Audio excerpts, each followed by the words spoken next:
에베소서 1장 15절에서 23절까지 그 남은 부분에 보면 성경엔 제목이 뭐로 돼 있어요? 바울의 기도. 바울의 기도라고 돼 있어요.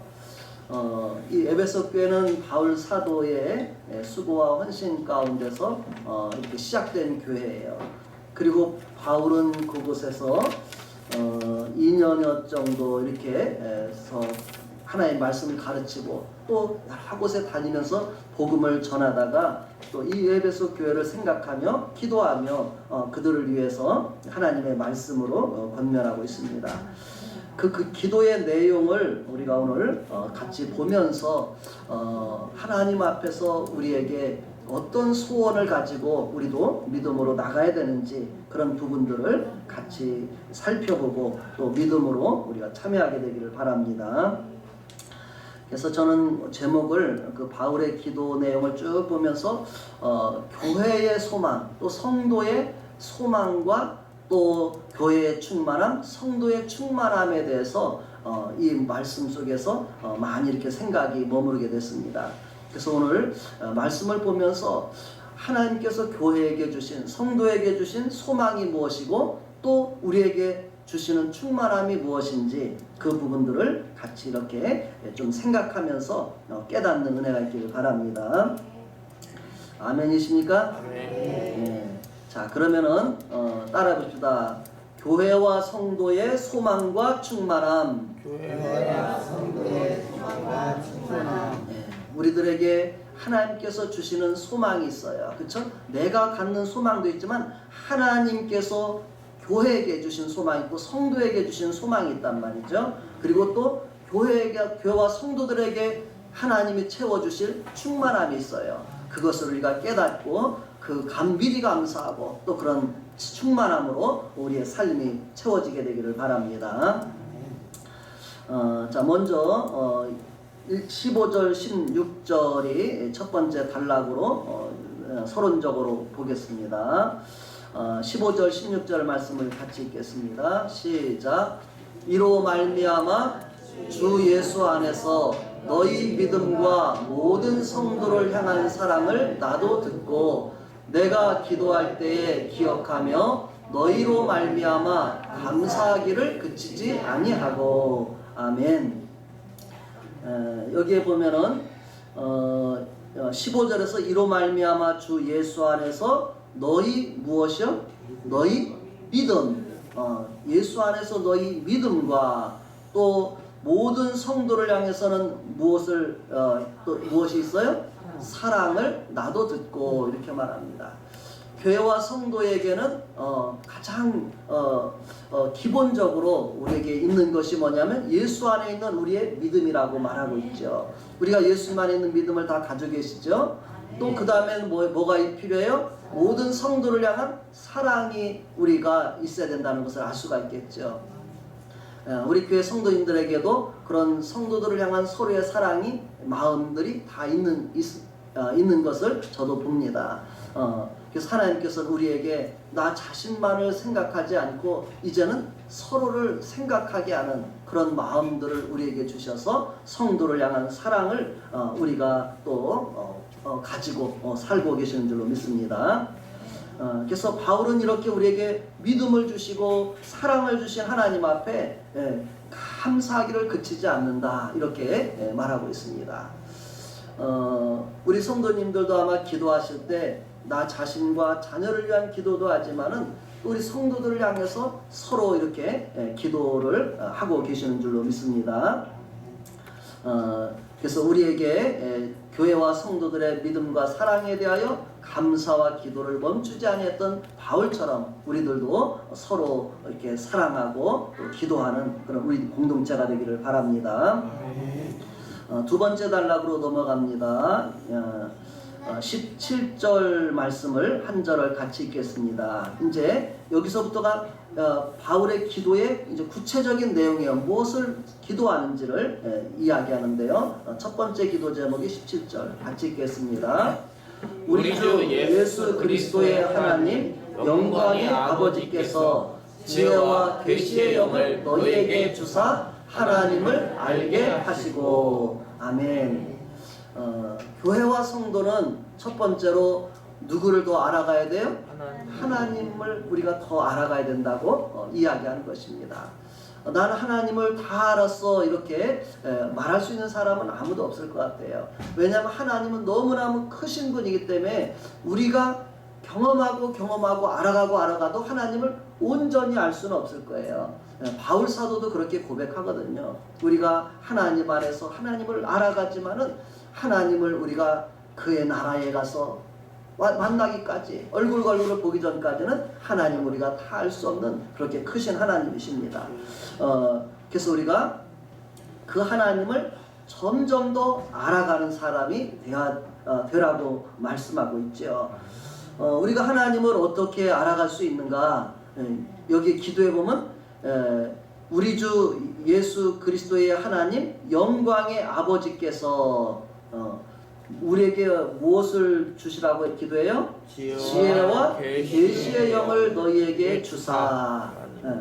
하나님을 아는 데 있어서 우리에게 필요한 것은 지혜와 계시의 영이 도움이 필요하다고 이렇게 이야기하는 것이죠. 내가 스스로 하나님을 알 길이 없다는 거예요. 하나님이 지혜와 계시의 영을 주셔야지만 하나님을 우리가 더 알아갈 수 있다 이렇게 기도하고 그렇기 때문에 기도하는 거예요. 그렇죠? 그래서 그러면 지혜와 계시의 영이라고 했을 때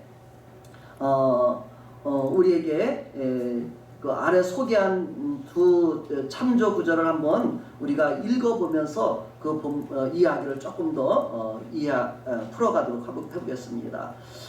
먼저 지혜와 계시의 영이 무엇이길래 지혜와 계시의 영을 주셔야 하나님을 알게 하신다고 말하는지를 이 두 구절을 참조해서 생각해 봅니다. 먼저 첫 번째로는 디모데후서 3장 15절 그리고 16절 그 앞부분까지만 기록을 했습니다. 자, 디모데후서 3장 15절 16절 한번 읽어보겠습니다. 시작. 또 어려서부터 성경을 알았나니 성경은 능히 너로 하여금 그리스도 예수 안에 있는 믿음으로 말미암아 구원에 이르는 지혜가 있게 하느니라. 모든 성경은 하나님의 감동으로 된 것으로. 여기까지만 읽어보시기 바랍니다. 지혜와 계시의 영을 주사 하나님을 알게 하시고 이렇게 했는데요. 거기서 지혜는 여기 3장 15절에 우리에게 소개를 하고 있어요. 이 지혜는 어떻게 우리가 얻을 수 있냐면 어디서 얻을 수 있다고 말해요? 성경을 통해서 하나님을 아는 지혜를 얻을 수 있다고 말해요. 성경은 능히 너로 하여금 그리스도 예수 안에 있는 믿음으로 말미암아 무슨 지혜가 있게요? 구원에 이르는 지혜가 있게 하느니라. 아멘. 그래서 우리가 성경을 통해서 우리가 구원에 이르는 지혜를 얻을 수 있다 이렇게 이야기하죠. 성경을 읽다 보면 우리에게 하나님께서 그의 아들 예수님을 통해서 우리로 구원의 경륜을 구원의 계획을 세우시고 그것을 이루는 것을 우리에게 기록한 책이 바로 이 성경책이에요. 그래서 내가 구원에 대한 은혜를 구원에 대한 확신을 갖기 위해서는 이 성경책을 우리가 반드시 알아야만 된다는 것이죠. 그래서 교회를 통해서 대부분은 우리가 이 성경을 배우게 되죠. 그래서 교회 안에 구원이 있다고 교회 밖에는 구원이 없다. 이제 초대 교부들은 그렇게까지 표현했어요. 교회 밖에는 구원이 없다는 거예요. 교회 안에서 우리가 이 성경을 통해서 하나님의 구원에 이르도록 이끌어 가신다고 말씀하고 있습니다. 그래서 올해 우리가 첫 번째로 올해 목표 중에 하나가 뭐예요? 매일 성경 말씀을 한 장 이상 읽어가는 것을 목표로 잡았습니다. 이 목표를 우리 성도님들이 따라가시기를 바랍니다. 우리가 하루 식사를 하실 때 생각을 해보시길 바랍니다. 내가 아침을 먹을 때, 점심, 저녁을 먹을 때 내가 육신의 밥은 먹는데 영의 양식인 하나님의 말씀을 내가 오늘 먹었는가 생각해 보면서 생각나면 다시 성경을 펴서 또 오늘 읽고 또 이어서 또 읽고 이렇게 하면서 성경을 쭉 읽어서 신약 성경, 구약 성경을 올 한해는 다 한 번씩 다 읽을 수 있기를 바랍니다. 그리고 성경 읽는 것을 표시하도록 뒤에 이렇게 성경 이렇게 표도 해놨어요. 그래서 읽은 것은 창세기 1장 읽었으면 거기에 동그라미 치고, 오늘 창세기 5장까지 읽었으면 5번을 이렇게 동그라미 치고 이렇게 해서 쫙 표시해서 그 성경 전체를 한번 다 읽게 되기를 바랍니다. 그리고 또 우리에게 지혜와 계시의 영이라고 했을 때 거기 베드로후서 3장 18절의 말씀을 한번 또 읽어봅니다. 베드로 사도가 우리가 하나님을 어떻게 더 알아가라고 말하는지를 보겠습니다. 베드로후서 3장 18절의 말씀입니다. 베드로 사도가 서신을 쓰고 편지를 쓰고 마지막에 쓴 구절의 말씀입니다. 자, 같이 한번 읽겠습니다. 시작. 오직 우리 주 곧 구주 예수 그리스도의 은혜와 그를 아는 지식에서 자라가라. 영광이 이제와 영원한 날까지 그에게 있을지어다. 아멘. 구주 예수 그리스도의 은혜와 그를 아는 지식에서 자라가라, 이렇게 말씀하십니다.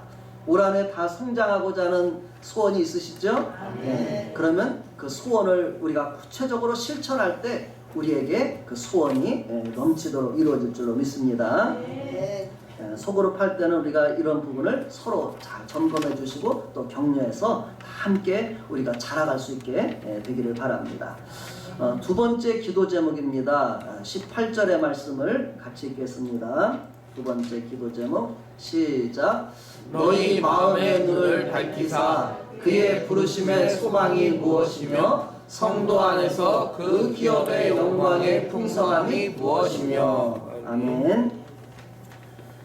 첫 번째로 우리가 하나님을 아는 데서 자라가시고, 두 번째는 너희의 마음의 눈을 밝히사 그의 부르심의 소망이 무엇이며, 이렇게 했어요. 하나님의 부르심의 소망이 무엇일까? 하나님이 우리를 부르신 부르심의 소망이 무엇일까? 또 성도 안에서 그 기업의 영광의 풍성함이 무엇일까? 이것을 우리가 아는 데서 자라가라고 이렇게 이야기하는 것입니다. 먼저 이렇게 너희 마음의 눈을 밝히라 이렇게 했죠. 마음의 눈이라고도 하고 또 이해의 눈이라고도 이렇게 표현합니다. 우리가 하나님과 하나님의 말씀을 자꾸 우리가 보고 깨닫고 이해해 가야 된다는 것이죠. 그래서 우리 성도들이 자라가야 될 것은 하나님의 부르심의 소망을 아는 데서 우리에게 자라가라고 말합니다. 하나님 우리를 부르신 부르심의 소망이 무엇인지를 베드로전서 1장 3절 말씀 읽고, 또 하나님의 우리에게 약속하신 기업의 풍성함이 무엇인지를 그 4절에 기록되기 때문에 한번 베드로전서 1장 3절 4절의 말씀을 보면서 이 말씀도 이렇게 같이 생각해 보시기 바랍니다. 하나님의 부르심의 소망과 우리에게 주신 기업은 상속이란 말이에요. 하나님 우리에게 상속해 주실 것이 무엇인지를 말하는 건데 같이 읽어보겠습니다. 시작.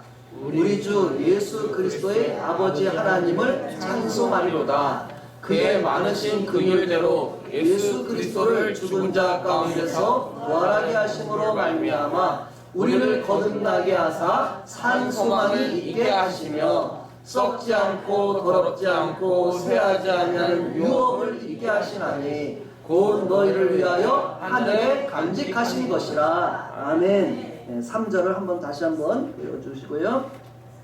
우리에게 하나님의 부르심의 소망은 어떤 소망이냐면, 하나님께서 주신 소망은 3절에 보니까 뭐라고 했냐면 그의 많으신 긍휼대로 예수 그리스도를 죽은 자 가운데서 부활하게 하시로 말미암아 우리를 어떻게 해요? 우리를 거듭나게 하사. 거듭나게 했다는 것은 우리를 새롭게 했다는 뜻이에요. 거듭난다는 뜻이 자체가 새롭게 난다는 거예요. 하나님, 우리 인생을 우리가 살아왔지만 하나님 안에서, 예수님 안에서 새로운 삶을 우리에게 출발하게 하시는 거예요. 그래서 이것을 거듭난다, 위로부터 난다, 새롭게 난다, 여러 가지로 우리가 번역할 수 있는데요. 우리가 예수님이 죽으심과 부활하심을 통해서 우리는 새로운 삶의 모습을 우리가 갖게 된다는 거예요.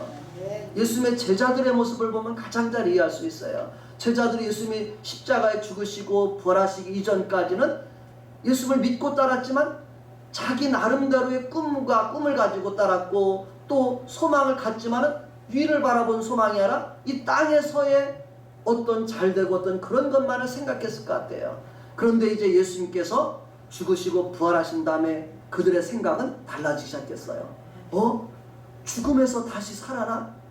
또 예수님께서 하늘로 올라가셨어. 이제 그들이 바라보는 것은 땅 바라보는 게 아니라 예수님 가신 곳을 바라보는 거예요.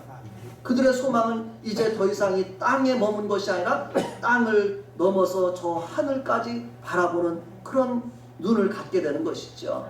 그들의 삶이 새로워지기 시작한 거예요. 우리를 예수님의 죽으심과 부활 통해서만 우리를 그렇게 새롭게 하실 수 있는 것이죠. 그래서 우리에게 이제는 우리의 소망이 무슨 소망이냐면 산 소망이 되겠다는 거예요. 예수님을 믿지 않는 사람의 소망이라는 것은 뭐예요?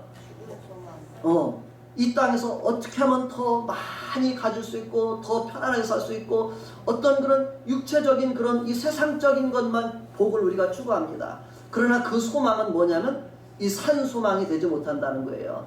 죽은 소망, 우리 표현한 것은 뭐 썩은 소망 그렇게 표현했어요.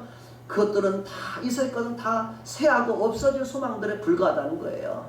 지난번에도 한번 말씀드렸지만 이 세상은 우리가 지금은 평안한 것처럼 보이지만 어느 순간에 어떤 소용돌이 갇힐지 몰라요.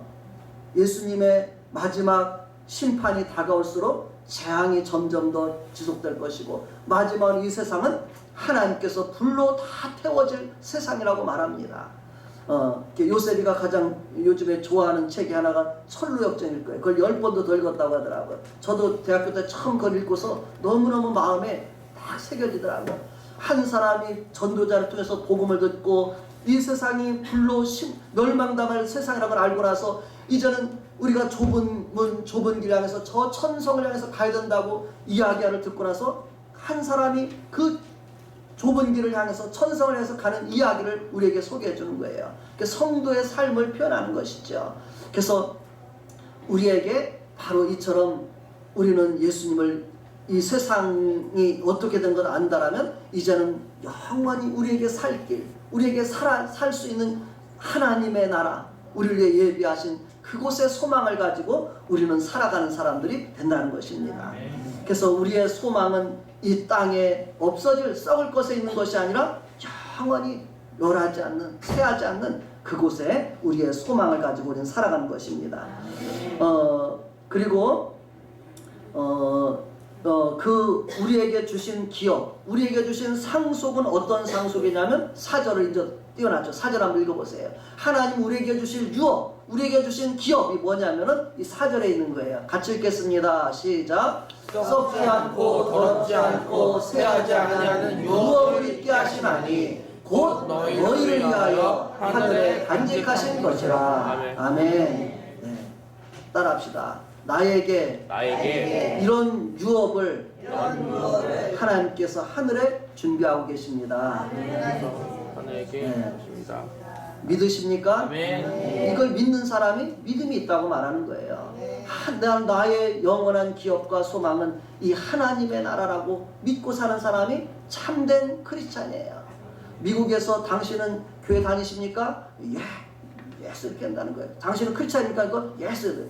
근데 당신은 정말로 예수님이 당신의 구원자 되심을 믿습니까? 그러면 글쎄요 이렇게 생각한다는 거예요. 이건 진짜 그냥 교회 다닌다고 진짜 크리스찬이 아닌 거예요. 그렇죠? 내가 정말 예수님이 하나님의 아들 나의 구원자 되시고 그분을 통해서 내가 하나님의 나라의 백성이 되고 자녀가 되고 그곳을 바라보며 사는 사람이 진정한 크리스찬인 거예요. 우리에게 이것을 믿게 되기 바랍니다. 나를 위해서 하늘의 기업을 준비하신 하나님, 이 하나님의 은혜를 우리가 깨닫게 되기를 바랍니다.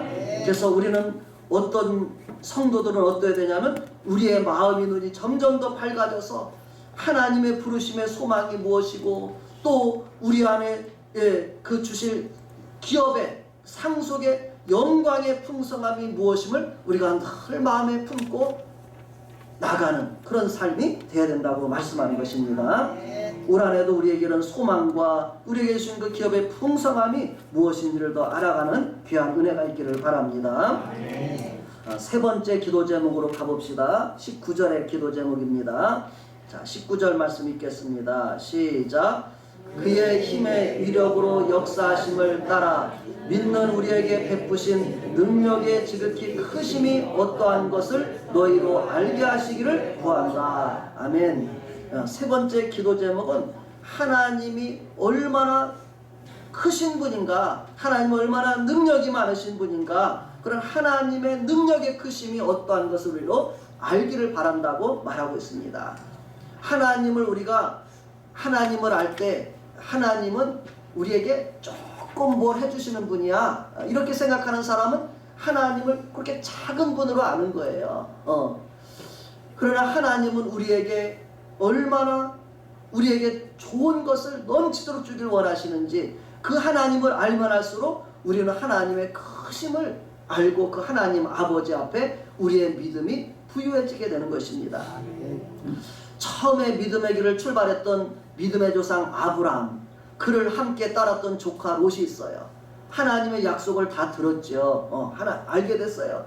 근데 아브라함은 하나님이 우리에게 약속하신 그 약속을 바라보고서 그것이 눈에 다 보이지 않지만 그 하나님을 따라가요. 그러나 조카 롯은 그 아브라함과 함께 삼촌을 따르다가 자기 눈에 보니까 저쪽에 소돔 고모라 지역에 보니까 거기 너무너무 물도 많고 너무너무 풍성하고 에덴 동산 같이 같다고 말해. 너무너무 아름다운 곳이야. 너무너무 비옥한 곳이야. 그래서 삼촌 나는 이제 저쪽으로 가겠다고 이야기하면서 그쪽으로 떠나가 버리는 거예요. 하나님이 주실 그 기업을 향해서 나가는 사람이 있고 내가 눈에 보기 좋아하는 것을 따라가는 사람이 있는 거예요. 그 결과 소돔 고모라 땅을 간 사람은 그곳은 풍성했지만 그만큼 그곳은 죄악이 넘쳤다는 거예요. 하나님의 심판의 일보 직전에 있었던 땅이 소돔 고모라 땅이었던 거예요.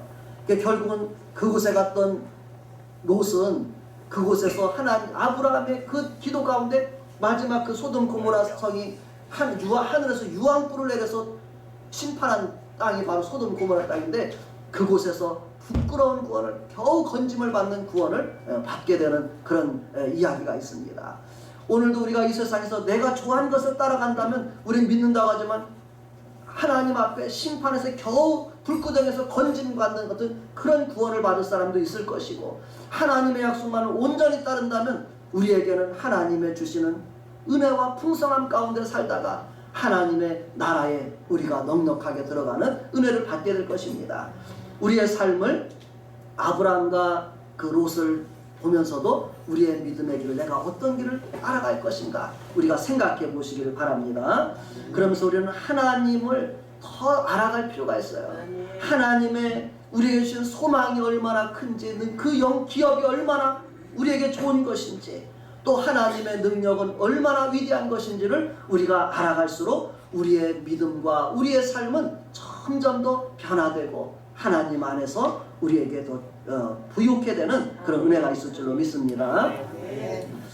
그래서 하나님의 그 능력의 지극히 크심에 대해서 예를 잠깐 들었어요. 하나님의 능력이 얼마나 크신지를 20절과 21절에 소개합니다. 우리 20절, 21절을 한번 소개한 부분을 읽어보시기 바랍니다. 시작. 그의 능력이 그리스도 안에서 역사하사 죽은 자들 가운데서 다시 살리시고 하늘에서 자기의 오른편에 앉히사 모든 통치와 권세와 능력과 주권과 이 세상뿐 아니라 오는 세상에 일컫는 모든 이름 위에 뛰어나게 하시고. 아멘. 하나님의 그 능력은 예수님을, 여기 보니까 예수님을 죽은 자 가운데서 다시 살리는 능력이 있다는 거예요. 하나님의 능력은. 또 그 예수님을 하늘에 올리셔서 하나님 우편에 앉히셨고, 또 모든 통치 권세 능력 주권과 이 세상과 오는 세상에 오는 세상에 일컫는 모든 이름에 뛰어나게 하셨다, 이렇게 말합니다. 모든 이름에 뛰어나게 예수님을 하셨다는 거예요. 이것을 보면서 우리는 그렇게 생각해 보세요. 예수님이 누구라 했어요? 우리의 큰형님이라 그랬어요. 우리의 큰오빠라 그랬어요. 그렇죠? 그러면 예수님만 그렇게 하시겠어요? 하나님이? 우리들도 그렇게 하실 거라는 걸 기대하셔야 돼요. 우리를 위해서 예수님을 죽게 하셨고 다시 살리셨다는 거예요. 우리를 죽음에서 다시 우리의 죄를 사하시고 우리를 죽음에서 다시 살리시기 위해서 예수님을 우리에게 그렇게 하신 것입니다. 우리가 이것을 바라보시기 바랍니다. 나에게도 죽음에서 다시 살리시고 나를 하늘에 올리실 것이고 또 모든 이 세상에는 모든 것보다 뛰어나게 하실 거예요. 마지막에는 천사들보다도 우리를 뛰어나게 하시는 거예요. 지금은 천사들이 우리보다 힘있고 영광스러운 그런 자리에 있어요. 우리가 죄로 인해서 낮아졌어요. 그러나 우리가 구속받고 이제 주님이 오시는 날에는 천사들을 보내셔서 우리를 다 모시고 가게 하는 거예요. 하늘나라 갈 때 우리가 그냥 혼자 가는 게 아니라 나의 천사를 보내서 나를 모시고 가는 거예요. 그리고 그곳에서 우리를 영원토록 우리를 섬기는 자로 천사들 우리를 섬기게 되는 거예요. 영광스럽지 않으세요? 이 하나님의 영광스러운 모습을 우리가 바라보며 우리의 우리가 믿음 생활을 해나가야 될 줄로 믿습니다. 그러면 우리가 세상 것에 연연해하지 않고 세상 것에 유혹받지 않아요. 별거 아니 아무리 좋은 것도 세상 건다 시들하고 조금 좀 다 별거 아닌 것이죠. 그래서 우리가 이런 하나님의 은혜들을 알아갈 때 우리가 이 세상에서 저 천성을 향해서 믿음의 순례자의 길을 우리가 걸어갈 수 있게 되는 줄로 믿습니다. 성경의 그 아래 한 구절, 믿음의 조상 아브라함이 하나님의 얼마나 크신 분인가를 믿었던 그 두 구절을 소개해 봤습니다. 하나님이 먼저 하나님을 아브라함에게 소개했을 때 창세기 17장 1절, 아브라함 믿음 생활한 지 얼마 되지 않아서 아브라함에게 그렇게 말씀하셔요. 아브라함이 99세 때 여호와께서 아브라함에게 나타나서 그에게 이르시되 나는 전능한 하나님이라. 아멘. 하나님은 어떤 분이라고요? 전능한 하나님이라는 거예요. 전능한 하나님이시라는 것은 우리에게 못할 일이 없으시다는 거예요. 우리는 때때로 이거는 어렵고 이건 안 될 것 같고 내가 이렇게 판단합니다. 그러나 하나님 앞에서 우리가 맡겨드리고 하나님 앞에 의지하고 하면 하나님은 불가능한 것도 어려운 것도 능히 해결해 주시는 그런 하나님이신 것입니다. 그래서 궁극적으로 이제 그 하나님을 믿고 아브라함이 신앙생활하고 마지막에 그의 신앙의 고백이 로마서 4장 17절의 말씀이에요. 로마서 4장 17절에서는 아브라함이 믿었던 하나님을 이렇게 고백을 하고 있습니다. 한번 읽어보겠습니다. 시작. 기록된 바 내가 너를 많은 민족의 조상으로 세웠다 하심과 같이 그가 믿은 바 하나님은 죽은 자를 살리시며 없는 것을 있는 것으로 부르시는 이시니라. 아멘. 아브라함처럼 우리는 죽은 자도 살리실 수 있고 또 없는 것도 있게 하실 수 있는 그 전능하신 하나님을 믿는 믿음을 우리가 따라가고 또 갖게 되기를 예수님으로 축복합니다. 우리에게 그 세 가지 기도 제목이 17절부터 여기 21절까지의 세 가지의 기도 제목이에요. 하나님을 아는 데서 자라가라. 하나님의 부르심의 소망, 또 그 기업의 영광의 풍성함을 알아가라. 또 하나님의 능력이 얼마나 크신 것을 알아가라. 이렇게 말하고 있습니다. 올 한해 우리의 성도님들의 각 사람이 이렇게 믿음이 자라가기를 바랍니다. 이제 결론적인 부분입니다. 22절, 23절에 바울 사도는 이 기도 후에 결론적인 부분을 우리에게 말씀해주고 있는데요. 22절과 23절의 말씀을 같이 읽어보도록 하겠습니다. 시작. 또 만물을 그의 발 아래에 복종하게 하시고 그를 만물 위의 교회의 머리로 삼으셨느니라. 교회는 그의 몸이니 만물 안에서 만물을 충만하게 하시는 이의 충만한 이니라. 아멘. 이 한 구절 한 구절을 잘 이해해 보시기 바랍니다. 보니까 22절에 만물을 그의 발 아래에 복종하게 하시고 그를 만물 위의 교회의 머리로 삼으셨다. 예수님은 예수님 앞에 모든 만물이 어떻게 된다고요? 예수님의 발 아래 복종하게 된다는 거예요. 아멘.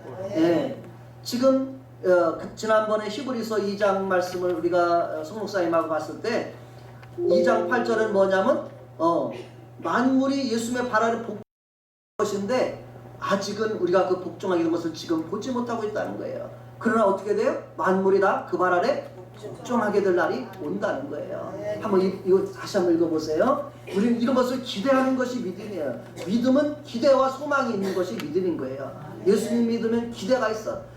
하나님이 이렇게 해주실까? 이런 날이 올 거야. 이것을 바라보는 그것이 우리의 믿음인 것입니다. 자 읽어봅니다. 시작. 만물을 그 발 아래 복종하게 하셨느니라 하셨으니 만물로 그에게 복종하게 하셨은즉 복종하지 않은 것이 하나도 없어야 하겠으나 지금 우리가 만물이 아직 그에게 복종하고 있는 것을 보지 못하고 지금 이제 이런 날이 곧 온다는 거. 잠시 동안 이런 일이 있다가 만물이 다 예수님 앞에 복종하게 된다는 것입니다. 만물이 복종하게 될 때는 저 북한의 김일성 일가도 다 복종하게 될 것이고 중국의 시진핑 또 어떤 사람이 복종하게 될 것이고 일본의 아베도 모든 사람들이 그 발 아래 다 복종하게 올 것입니다. 이것을 하나님은 우리를 복종하게 하는 것인데 복종이 우리를 힘으로 무력으로 복종하게 하는 것이 아니에요. 하나님의 사랑 앞에 하나님의 은혜 앞에 감사하고 감동함으로 복종하게 하는 거예요. 예수님이 부활하셨을 때 제자들이 다 예수님 앞에 경배했다 그랬어요. 그런 복종인 거예요. 말하자면 예수님이 죽음을 이기고 부활하신 하나님의 아들이시구나. 그 앞에 깨닫고 복종하는 그런 복종이죠. 그러나 이것이 복종하는 사람은 뭐예요? 하나님의 은혜와 축복인 거예요. 그러나 우리가 그 하나님을 예수님을 대적하고 마음을 강팍하게 해서 끝까지 복종하지 않으면 어떻게 될까요? 그들은 하나님의 주님이 오실 때 하나님의 군대에 진멸을 당하게 되는 거예요. 그래서 우리가 하나님의 은혜를 깨닫고 주님 앞에 내가 경배하고 예배할 수 있다는 것이 얼마나 은혜의 축복인가를 우리는 깨닫고 하나님 앞에 예배하고 하나님을 섬기는 것이 한없는 하나님의 축복임을 생각하면서 우리의 신앙을 하나님 앞에 드려야 할 줄로 믿습니다. 그래서 이제는 모든 만물이 그 아래 발 아래 복종하게 하시고 만물의 교회의 머리로 예수님을 세워주셨습니다. 그리고 교회가 어떤 곳이냐면 바로 23절에 나오죠. 교회가 어떤 곳이냐면 읽어보겠습니다. 교회는 그의 몸이니 만물 안에서 만물을 충만하게 하시는 이의 충만한 의미라. 아멘. 교회는 예수님의 몸이라고 이야기합니다. 오늘 우리 주사랑교회도 뭐예요? 예수님의 몸된 교회인 줄로 믿습니다. 또 이 교회의 머리는 누구예요? 예수님이라고 말씀해주고 있는 거예요. 그래서 우리는 교회의 머리가 주님이시기 때문에 주님께서 이끄시는 대로 우리가 순종하며 나가는 그런 우리 삶이 되어야 되는 것입니다. 그리고 또 만물 안에서 만물을 충만하게 하시는 것이 바로 교회다 이렇게 이야기하죠. 그렇죠? 만물을 충만하게 하시는. 이제 교회를 통해서 하나님은 이 세상의 모든 만물을 충만하게 하신다는 거예요. 그러니까 교회는 하나님의 축복의 곳감과 같은 곳이라고 볼 수가 있죠. 그렇죠? 교회에 오면 하나님의 풍성한 은혜들로 우리 가운데 채워짐을 받게 되는 거예요. 우리가 그런 충만함 가운데 나가고 있는 줄로 믿습니다. 우리에게 점점 더 그런 충만함으로 우리에게 채워지게 되기를 바랍니다.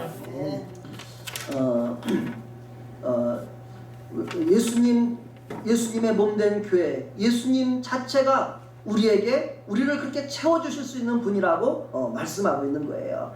그래서 요한복음의 1장 16절 10절 띄워놨는데 예수님을 만났던 제자들의 고백을 잠깐 한번 보겠습니다. 자, 한번 16, 10절 읽어볼까요? 시작.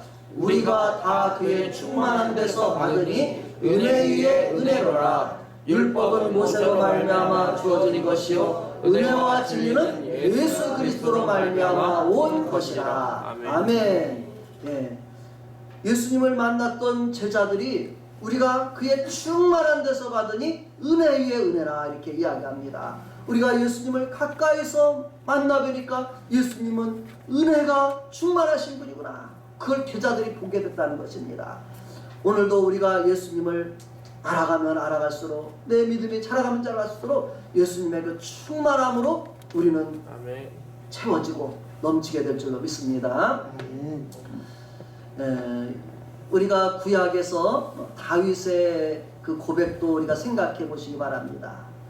그 다윗은 목동이었다고 이야기하잖아요, 그렇죠? 베들레헴에서 양을 치는 목동이었어요.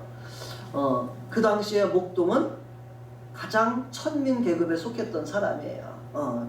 가장 천한 사람으로 여김을 받던 사람이 목동들이었어요. 다윗도 그런 집안이었다는 거예요. 그런데 하나님께서 그를 부르셔서, 왜 부르셨겠어요? 그의 마음에 하나님을 향한 사랑이 남달랐던 것 같아요, 다윗은. 그래서 목동이었지만은 늘 하나님을 의지하고 하나님 앞에서 그는 하루하루를 살아왔던 사람이었던 것 같아요. 그래서 그의 나중에 고백들을 보면 하나님의 이름이 모욕받는 그 소리를 들을 때 다윗은 견딜 수 없어 하는 거예요. 블레셋이라는 이방 민족이 이스라엘 쳐들어와서 막 이스라엘을 위협하면서 하나님을 모독하는 거예요. 야, 하나님의 백성들아 나와서 싸우라 하면서 막 하나님의 이름을 모독하는 소리를 듣자 다윗의 마음 가운데는 그 사람을 향해서 골리앗을 향해서 막 분노가 일어나는 거야. 감히 저 이방인이 하나님의 이름을 모독하다니, 그러면서 내가 나가 싸우겠다. 이스라엘 백성은 장정들도 많고 군사들도 많은데도 그 골리앗 앞에 키가 장대했다. 그러니까 그 앞에서 감히 나갈 사람이 아무도 없는 거예요. 그런데 다윗은 아직 10대 청소년임에도 불구하고, 지금 현진이, 대섭이, 우림이, 부림이 이런 청소년이에요. 그럼에도 불구하고 용사와 전사와 같은 사람 앞에, 하나님의 이름을 모독한 사람 그 앞에 견딜 수 없어서 내가 나가 싸우겠다고 자원해서 나가는 거예요. 이와 같이 우리에게 하나님의 그 위대하심을 우리에게 알게 되기를 바랍니다. 그것을 우리에게 붙기 바랍니다. 그래서 우리에게 하나님의 그 이름을 우리가 알아가면 알아갈수록 우리에게는 하나님의 주시는 그런 용기와 담대함을 우리에게 갖게 되고, 또 그렇게 해서 하나님을 믿고 나서 마침내 그 전사와 같은 사람을 하나님이 물리치게 하시고, 또 나중에는 이스라엘의 왕의 자리까지 높이셨어요. 그리고 나서 그의 마지막에 고백이, 가장 우리가 대표적인 고백을 구약의 시편 23편이라고 말하잖아요. 거기에서 뭐라고 고백해요? 여호와는 나의 목자시니 내가 부족함이 없으리라, 이렇게 말해요. 그의 삶도 우리의 삶같이 다르지 않아요. 그의 가정에 보면은 형제들 간에 다툼도 있고 자식 간에 다툼도 있고 여러 가지가 많아요. 우리 인생 예수 믿는다고 예수 믿는 집안에 문제가 없어요? 있어요. 예수 믿는 집안에도 문제가 있는 거예요. 예수님 믿는 집안에 아무 문제가 없다, 우리가 그렇게 말할 수가 없어요. 왜냐하면 이미 우리 인생들 가운데는 하나님 앞에서 죄로 오염된, 어찌 보면 그런 모습이 우리에게 있기 때문에 우리가 다 여러 가지 문제들이 있죠. 그래서 다윗의 집안을 볼 때도 그런 일들이 많아요. 그럼에도 불구하고 다윗은 이것이 다 나의 연약함, 허물, 우리들의 죄악됨을 알고, 그러나 하나님은 나의 삶을 부족함이 없도록 인도하신 하나님이시라는 걸 고백합니다. 우리가 내 가정에 여러 가지 일들이 있을지라도 내가 하나님을 의지하고 나가면 내 삶에 하나님이 부족함이 없도록 이끌어 가실 거예요. 우리 그것을 바라보는 것이 믿음이에요.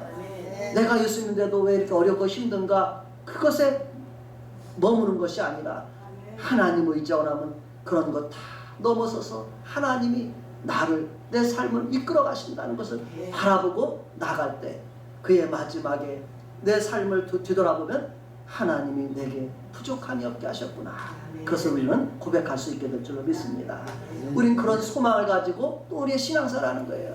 그런 소망이 있기 때문에 내가 하나님을 믿고 나갈 수 있는 거예요. 우리의 많은 믿음의 선진들이 이미 그런 삶의 승리자로 이미 천국에 입성했기 때문에 우리는 그 걸음을 우리가 멈출 수 없고 돌아설 수 없고 하나님 앞에 나갈 수 있는 줄로 믿습니다.